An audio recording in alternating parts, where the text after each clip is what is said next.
Praise the lord. దేవుడికి మహిమ కలుగును గాక. ఈరోజు యోహాను వ్రాసిన ప్రకటన గ్రంథము 8వ అధ్యాయము చదవాలి. మొదటి 2 వచనాలు వాణిశ్రీ టీచర్ గారు యలమంచిల నుంచి చదువుతారు. 3-4 వచనాలు గ్రేస్ మనోరంజని పాస్టమ్ గారు చదువుతారు. తర్వాత అబ్రహాం లింకన్ గారు 5-6 వచనాలు చదువుతారు. సుదర్శన్ గారు 7-8 వచనాలు చదువుతారు. తర్వాత శాంతకుమార్ గారు 9, 10, 11 వచనాలు చదువుతారు. చివరిగా సిస్టర్ ఆగ్నెస్ ఇంగ్లీష్లో 12, 13 వచనాలు చదివి ముగిస్తారు. ఆ తర్వాత కీర్తనలు కూడా చదువుకుందామండి. ముందుగా ప్రకటన గ్రంథం చదువుదాం. అందరికీ ప్రైజ్ లార్డ్. ప్రకటన గ్రంథము 8వ అధ్యాయము మొదటి వచనం నుంచి చదువుకుందాము.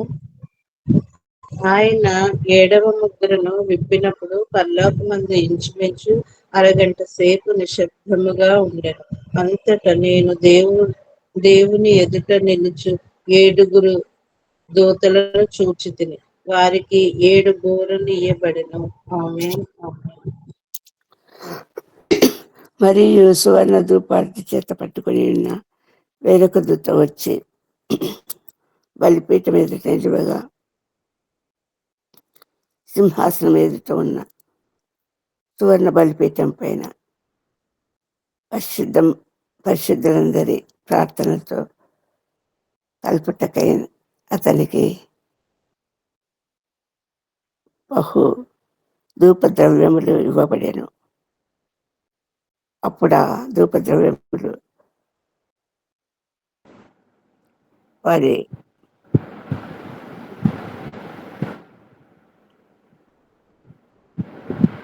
పరిశుద్ధుల ప్రార్థనతో కలిపి దూత చేతుల నుండి పైకి లేచి దేవుని సన్నిధి చేరాను. ఆ దూత ధూపార్తిని తీసుకొని బలిపీఠం పైన నిప్పులతో దాన్ని నింపి భూమి మీద పడవేయగా ఉరుములు, ధ్వనులు, మెరుపులు, భూకంపములు కలిగాను. అంతటా 7 బూరలు పట్టుకొని ఉన్న ఆ 7 దూతలు ఊదుపడి మొదటి దూత బూర ఊదినప్పుడు రక్తముతో మిళితమైన వడగండ్లను అగ్నియు పుట్టి భూమి పైన పడవేయబడెను. అందువలన భూమిలో 3వ భాగము కాలిపోయాను. చెట్లలో 3వ భాగమును కాలిపోయాను. పచ్చిగడ్డి అంతయు కాలిపోయాను. 2వ దూత బూర ఊదినప్పుడు అగ్ని చేత మండుచున్న పెద్ద కొండ వంటిది ఒకటి సముద్రంలో పడవేయబడెను. అందువలన సముద్రంలో 3వ భాగము రక్తమాయెను. ఆమేన్. ఆమేన్.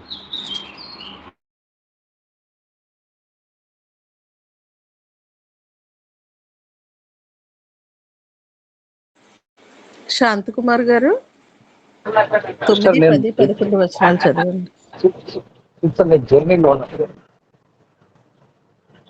సరే నేను చదువుతాను. సముద్రములోని ప్రాణము గల జంతువులలో 3వ భాగము చచ్చెను. ఓడలలో 3వ భాగము నాశనమాయెను. 3వ దూత బూర ఊదినప్పుడు దివిటి వలె మండుచున్న యొక్క పెద్ద నక్షత్రము ఆకాశము నుండి రాలి నదుల 3వ భాగము మీదను నీటి బుగ్గల మీదను పడెను. ఆ నక్షత్రమునకు మాచిపత్రి అని పేరు. అందువలన నీళ్లలో 3వ భాగము మాచిపత్రి ఆయెను. నీళ్లు చేదైపోయినందున వాటి వలన మనుష్యులలో అనేకులు చచ్చిరి. ఆమేన్. సిస్టర్ ఆగ్నెస్ 12:13 చదవండి. The 4th angel sounded his trumpet, and the third of the sun was struck, a third of the moon, and the third of the stars, so that a third of them turned dark. A third of the day was without light, and also a third of the night. And as I watched, I heard an eagle that was flying in midair call out in a loud voice, "Oh, oh, oh, oh to the mountain, to the inhabitants of the earth, because of the trumpet blasts about to be sounded by the other 3 angels." Amen. ఆమేన్. ఆమేన్. దేవునికి మహిమ కలుగునుగాక.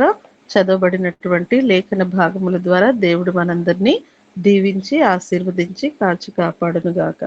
Amen amen. రండి మరి ఇప్పుడు కీర్తనల భాగము చదువుకుందాము. 119వ కీర్తన 89వ వచనం నుంచి 112వ వచనం వరకు చదువుకోవాలి. 89 నుండి 96వ వచనం వరకు అబ్రహాం లింకన్ గారు చదువుతారు.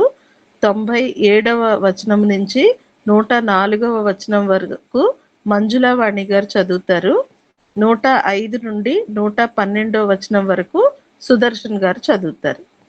కీర్తనలు 119, 89 నుండి 96 వరకు అబ్రహాం లింకన్ గారు మీరు చదవండి. కూడిన వచ్చిన అందరికీ వందనాలండి. యెహోవా, నీ వాక్యం ఆకాశమందు నిత్యము నిలకడగానున్నది. నీ విశ్వాసత తరతరములుండును. నీవు భూమిని స్థాపించితివి, అది స్థిరముగానున్నది. సమస్తము నీకు సేవ చేయుచున్నది.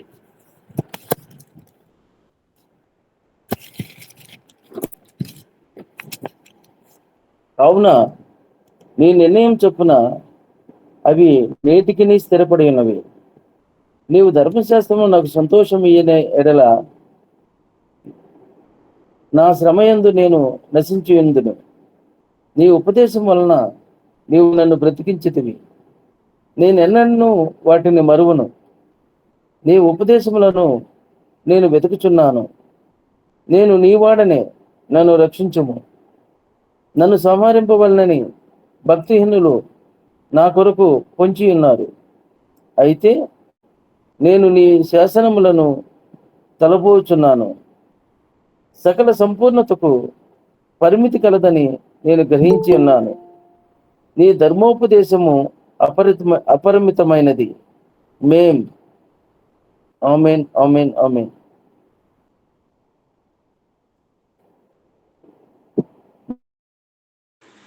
మంజులావాణి గారు చదువుతారా అండి? 97 నుంచి కదా మేడం? 97 నుంచి 104 వరకు. సరే మేడం. కూడి వచ్చిన అందరికీ ప్రభు పేరిట వందనములు. నీ ధర్మశాస్త్రము నాకెంతో ప్రియముగా ఉన్నది. దినమెల్లా నేను దానిని ధ్యానించుచున్నాను. నీ ఆజ్ఞలు నిత్యము నాకు తోడుగానున్నవి. నా శత్రువులను మించిన జ్ఞానము అవి నాకు కలుగజేయుచున్నవి. నీ శాసనములను నేను ధ్యానించుచున్నాను. కావున నా బోధకులందరికంటే నాకు విశేష జ్ఞానము కలదు. నీ ఉపదేశములను నేను లక్ష్యం చేయుచున్నాను. కావున వృద్ధుల కంటే నాకు విశేష జ్ఞానము కలదు. నేను నీ వాక్యమును అనుసరించినట్లు దుష్ట మార్గములన్నిటిలో నుండి తొలగించగలుగుతున్నాను. నీవు నాకు బోధించుతుంది గనుక నీ న్యాయ విధుల నుండి నేను తొలగక ఉన్నాను. నీ వాక్యములు నా జిహ్వకు ఎంతో మధురములు. అవి నా నోటికి తేనె కంటే తీపిగా ఉన్నవి. నీ ఉపదేశము వలన నాకు వివేకము కలిగెను. తప్పు మార్గములన్నీ నాకు అసహ్యములాయను. Amen amen. నూన్, నీ వాక్యము నా పాదములకు దీపమును నా త్రోవకు వెలుగునై ఉన్నది. నీ న్యాయ విధులను నేను అనుసరించేదనని నేను ప్రమాణము చేసి ఉన్నాను. నా మాట నెరవేర్చుదును. యెహోవా, నేను మిక్కిలి శ్రమపడుచున్నాను. నీ మాట చొప్పున నన్ను బ్రతికింపుము. యెహోవా, నా నోటి స్వేచ్ఛార్పణలను అంగీకరించుము. నీ న్యాయ విధులను నాకు బోధింపుము. నా ప్రాణము ఎల్లప్పుడూ నా అరచేతిలో ఉన్నది. అయినను నీ ధర్మశాస్త్రమును నేను మరువను. నన్ను పట్టుకొనుటకై భక్తిహీనులు ఉరియెడ్డిరి. అయినను నీ ఉపదేశముల నుండి నేను తొలగి తిరుగుటలేదు. నీ శాసనములు నాకు హృదయానందకరములు. అవి నాకు నిత్య స్వాస్థ్యమని భావించుచున్నాను. నీ కట్టడలను గైకొనుటకు నా హృదయమును నేను లోపరుచుకుని ఉన్నాను. ఇది తుది వరకు నిలుచు నిత్య నిర్ణయము. Amen amen. Amen amen. దేవునికి మహిమ కలుగును గాక. చదవబడినటువంటి లేఖన భాగముల ద్వారా దేవుడు మనందరినీ దీవించి ఆశీర్వదించి కాచి కాపాడును గాక. Amen amen. చదివిన అందరికీ దేవుని నామంలో వందనాలు, శుభములండి. మరి ఈ సమయంలో ఈ నెల వాగ్దానము, ఈ సంవత్సర వాగ్దానము అక్క చదువుతారు.